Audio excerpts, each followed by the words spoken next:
Chris Cantelmo here with another vibration.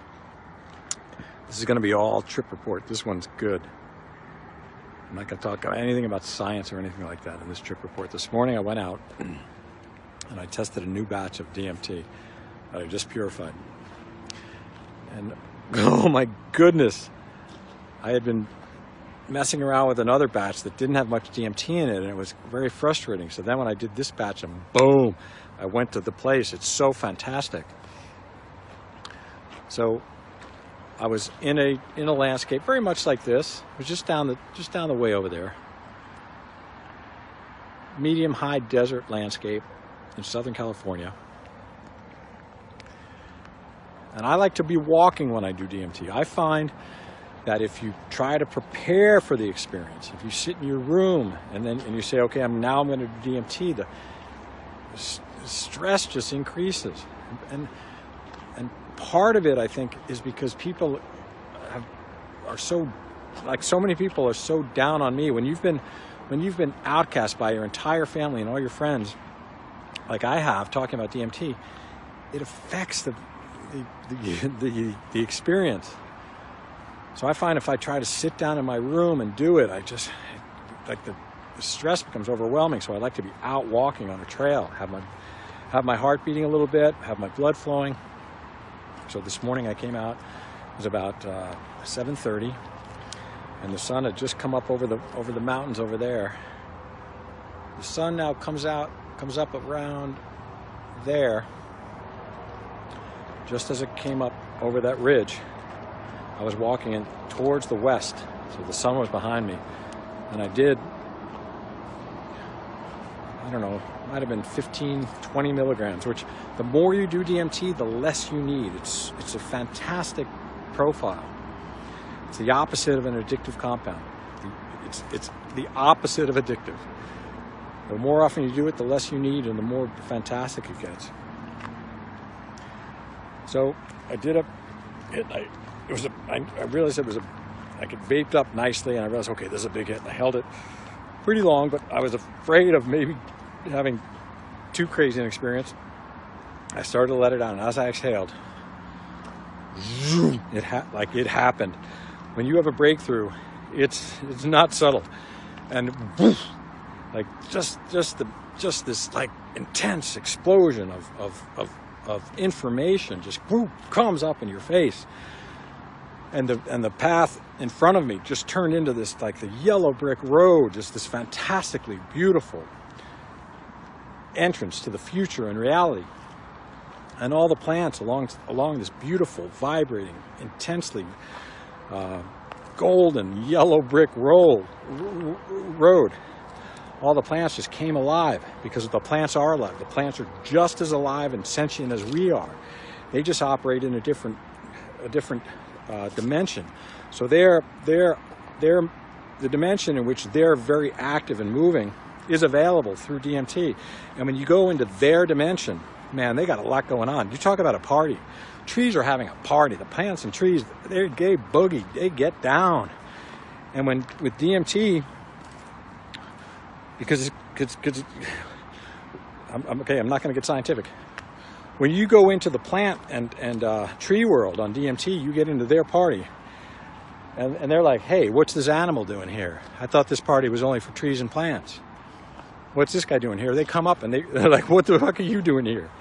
So this you can see behind me, that's the name of that tree escapes me right now. I'll remember it soon, but there are a lot of laurel sumacs in this area. Laurel sumacs do quite well in the low water environment that we have here. So I was walking towards this big clump of laurel sumac, and when that laurel sumac realized that I was on their wavelength, it sent out this creature that was like this white, this translucent dragon creature that was maybe 100 or 150 feet long and maybe 15 feet wide at its widest part, and its head came up and it was about 5 feet wide, the head. So this thing came out at me, just like, what are you doing here? Not talking, just like, it made it clear, like, what are you doing here? And my forward motion was impeded because this thing had sort of taken, and you can feel it, like there are tactile impressions left on your body when these things approach you. And like, hey, slow down, where are you going? This is plant and shrub, tree world, what are you doing here? And I've gotten used to just when this happens, because it can be quite overwhelming and intimidating, I just try to keep moving forward. So this thing is pushing against me and sort of in my face and over me. They seem to, they never really want to get directly in your face. They're always like lord over you, because they're like the kings of this world. And when we enter, they're in charge. But this thing is like pushing me back, and it took a little more effort, energy to move forward. And part of me is saying, wow, I hope, I mean, it felt like, this thing felt like it was trying to take control of my thoughts. So I kept trying to think to myself, hey, don't let this thing, like I'm in charge, and I kept walking forward. And the yellow brick road in front of me is just the outline of each brick is sort of wah, wah, wah. So each it's almost like each brick in the yellow brick road had its own heartbeat. It's all moving, and it's more clear than reality itself. So there's this heart beating yellow brick road, and this thing that's got a hold of me saying, hey, where are you going?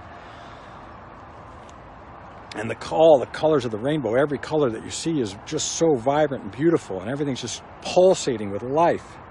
And you've realized you've entered another world that is alien and at home at the same time. It's just so fantastic.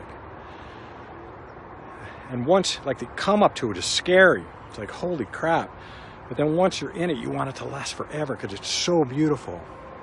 And once you're in there, you look around and you just can't believe what you see. Like, all the things that you hope are true about the universe and the world are true, and they come alive in these experiences. They're just so fantastic.